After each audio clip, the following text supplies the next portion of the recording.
لا علم لنا إلا ما علمتنا إنك أنت العليم الحكيم وبعد السلام عليكم ورحمة الله وبركاته. A pleasant morning to each and everyone.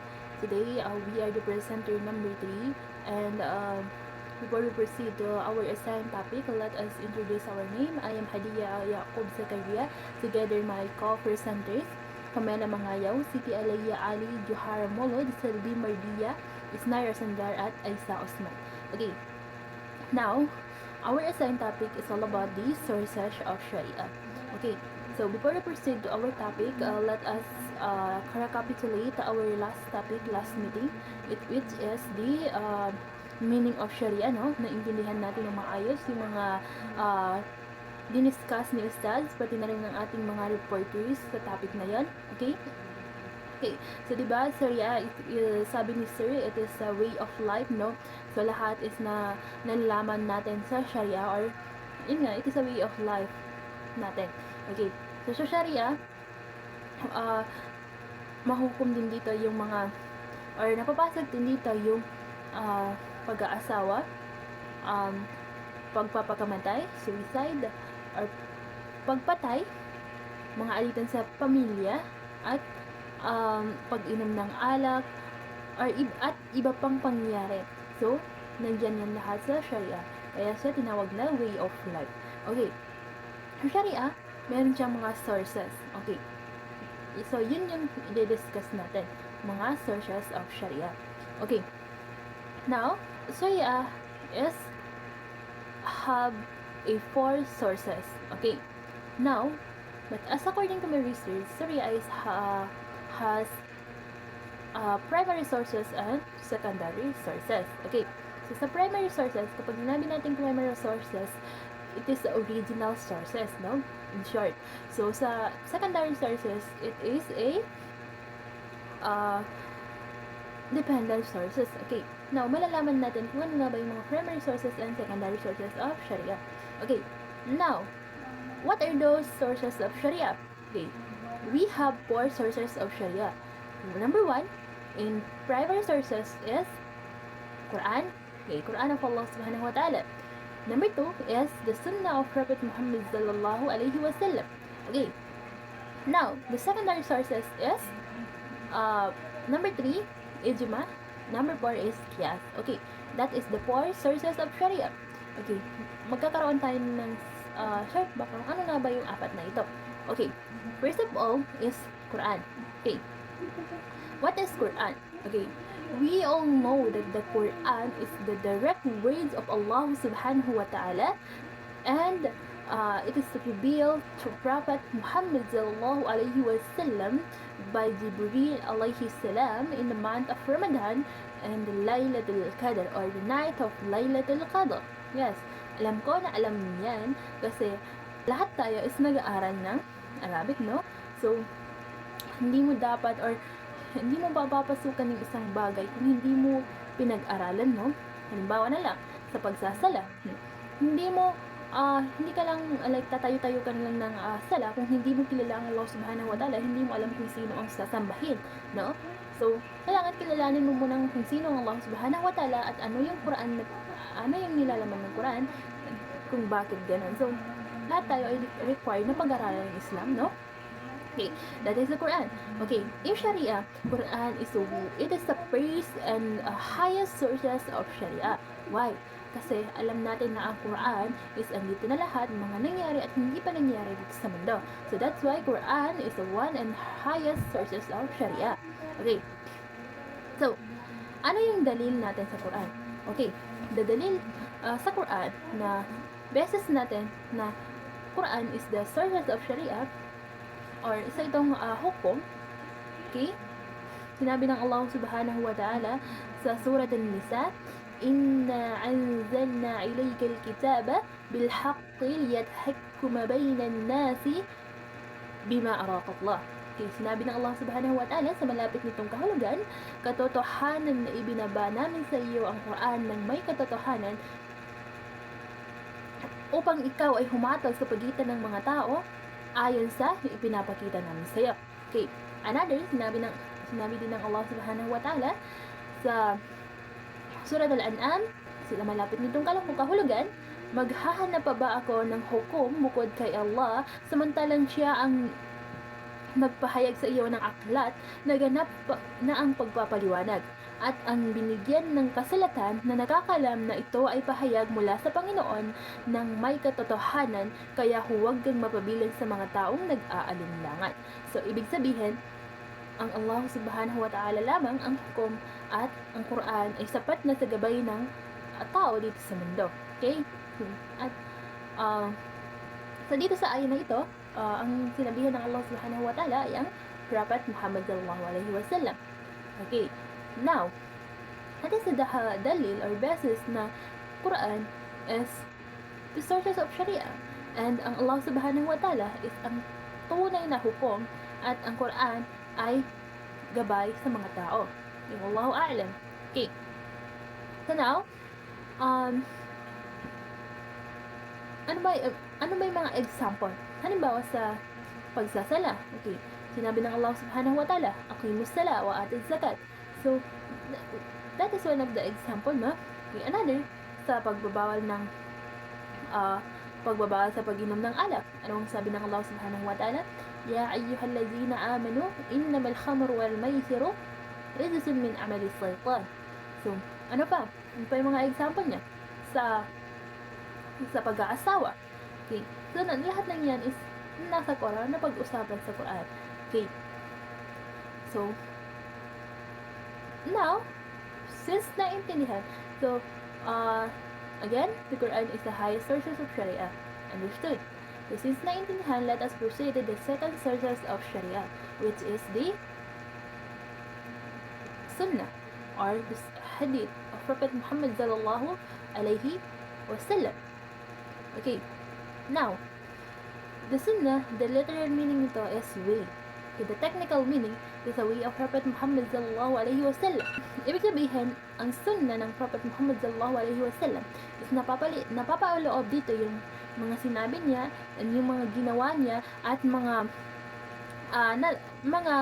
ginawa niya or mga pinahihintulutan niyang gawin na hindi naman niya ginawa. Anong example nito? Gaya ng binigay sa atin na example ni Sir Kaysir as about doon sa yung pagkain ng mga ibir, or yung mga yung sabi na dito yung sa deserto ba yun, hindi ko masyadong maalala, pero yung mga pinahintulutan niyang gawin na kahit na hindi naman niya ginawa, hindi niya bawal at hindi na naman inutos na ginawa ng mga tao, ginawa ng mga sahaba noon. So, now, ano yung dalil sa Quran na kailangan natin sundin ang Prophet Muhammad sallallahu alaihi wasallam, kanyang mga sunnah? Sinabi ng Allah subhanahu wa ta'ala sa Suratul Anfal, wa ati'u Allah wa rasulahu in kuntum mu'minin. Sundin ninyo ang Allah subhanahu wa ta'ala at ang kanyang sugo kung kayo ay tunay na nananampalataya. Okay. Ano pa ang sabi ng Allah subhanahu wa ta'ala sa Suratul Nisa? May yuta'ir rasula faqad ata Allah. Sino man ang sumunod sa sugo, tunay na siya ay sumunod sa Allah subhanahu wa ta'ala. Okay. So, yun yung mga isa sa dalil or basis natin kung bakit ang word or sunnah ng Prophet Muhammad sallallahu alaihi wasallam ay kailangan natin sundin. Lahat ng ipinag-utos niya at lahat ng ipinagbawal niya ay kailangan natin iwasan. Okay. So, yun yung mga dalil. Okay. Maraming mga example nito. Halimbawa na lang yung pag-command ng Prophet Muhammad sallallahu alaihi wasallam sa digmaan. Isa yun sa mga examples. Okay. Since naintindihan, now, let us proceed to the three sources of Sharia, which is the ijma. Okay. Ano nga ba yung ijma? Ijma, it is a consensus. Kapag sinabi natin consensus, ito yung mga pinagkaisang pasya ng mga scholar. Okay. Ijma, ito yung mga pinagkaisang pasya ng mga scholars or mga ulama tungkol or after ng pagkamatay ng Prophet Muhammad sallallahu alaihi wasallam, kung saan binigyan nila ng diin or yung hatol yung mga bagay na walang malinaw na walang malinaw na hatol sa Quran at sa kasunod ng Prophet Muhammad sallallahu alaihi wasallam. Okay, so anong dalil? Sinabi ng Allah subhanahu wa ta'ala sa surat An-Nisa, "May yushaqiqur rasula min ba'di ma tabayyana lahul huda yattabi'u ghayra sabilil mu'minina nuwallihi ma tawalla wa nuslihi jahannama wa sa'at masira." Ano ang ibig sabihin nito? Sinabi ng Allah subhanahu wa ta'ala sa malapit nitong kahulugan, sino mang sumalungat sa sugo pagkatapos maging malinaw na sa kanya ang tamang landas at sumunod sa ibang landas kaysa sa landas ng mga nananampalataya, pabayaan namin siya sa landas na kanyang pinili at ipapasok siya sa impyerno. So, ibig sabihin ng aya na ito is sino mang tao na naging malinaw sa kanya ang tamang landas, tapos sumunod siya sa ibang landas kaysa sa landas ng mga nananampalataya, is pababayaan siya ng Allah subhanahu wa ta'ala at ipapasok siya sa naraka, jahannam. Okay, so ibig sabihin, ijma, it is a pasya ng mga scholars natin na kung saan kailangan natin yun sundin. Kasi kapag naging malinaw sa atin yung mga utos at lahat ng ipinagbawal ng Prophet Muhammad sallallahu alaihi wasallam, tapos tayo ay sumunod sa ibang landas at ginawa nating walang bisa yung mga utos ng Prophet Muhammad sallallahu alaihi wasallam after ng kanyang pagkamatay, is hindi maganda. Kasi anong sabi ng Allah subhanahu wa ta'ala? "Wa nusliha jahannama wa sa'at masira." Pababayaan namin siya, sabi ng Allah subhanahu wa ta'ala, at siya ay ipapasok sa impyerno. Okay, ano pa ang sabi ng Prophet Muhammad sallallahu alaihi wasallam? "Wala tajtami'u ummati ala khata." So, ang sabi ng Rasul sallallahu alaihi wasallam, ang aking umma ay hindi nagkaisa sa kamalian. So, isa lang ang ibig sabihin nun, ijma, it is a third sources of Sharia, at ito yung mga pinagkaisang pasya ng mga ulama natin na kailangan mas makakakuha tayo ng mga sources sa ijma kapag walang malinaw na hato sa Quran at sa kasunod ng Prophet Muhammad sallallahu alaihi wasallam. Okay, now let us proceed to the fourth sources of Sharia, which is the qiyas. Okay, when we say qiyas, ang literal meaning nito is to measure, compare, and analyze. Okay, now, ano nga ba si qiyas? Okay, ito yung paghahambing or to measure. Okay, so ibig sabihin, ito yung pagbibigay ng hatol sa isang bagong usapin sa pamamagitan ng paghahambing nito sa isang naunang usapin na mayroon ng malinaw na hatol sa Quran at sa kasunod ng Prophet Muhammad sallallahu alaihi wasallam. Pareho sila ng dahilan or illa kung bakit itinakda ang batas dito sa qiyas na ito. Okay, let's say for example, sa bigyan nating example is yung inom ng or paggamit ng drugs. Okay, so, di ba?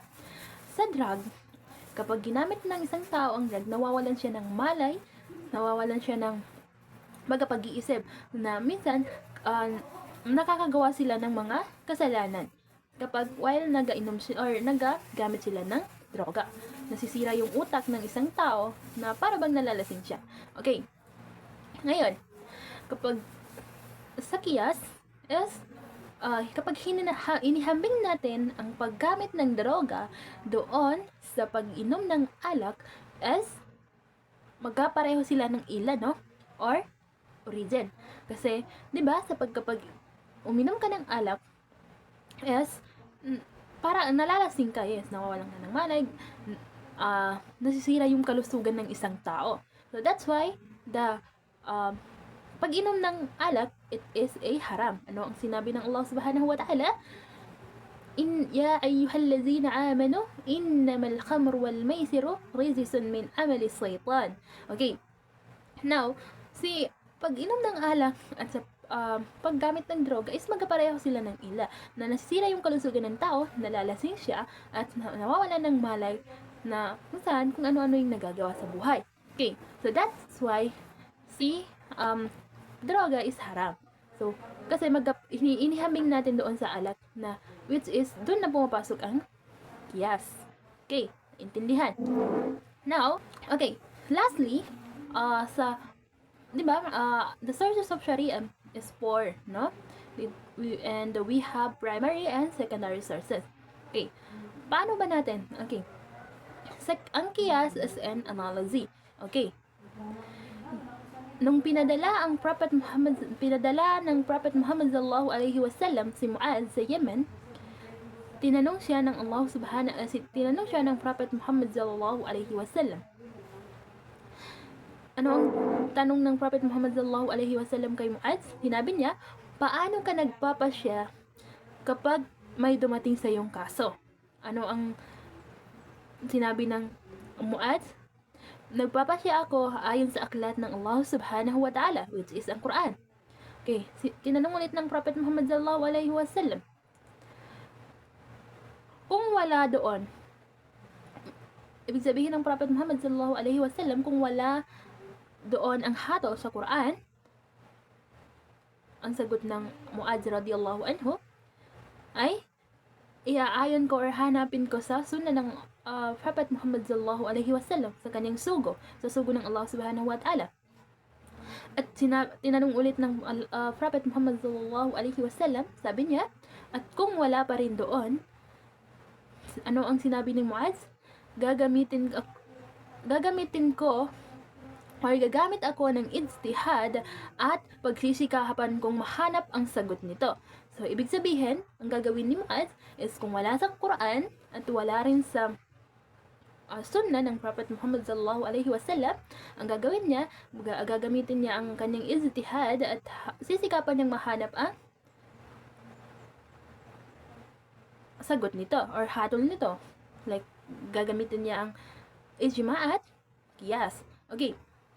Natuwa ang Prophet Muhammad sallallahu alaihi wasallam at nasabi niya na papuri kay Allah subhanahu wa ta'ala na ginabayan niya ang sugo ng sugo ni Allah na sa paraang ikinalulugod niya. So, yan nga.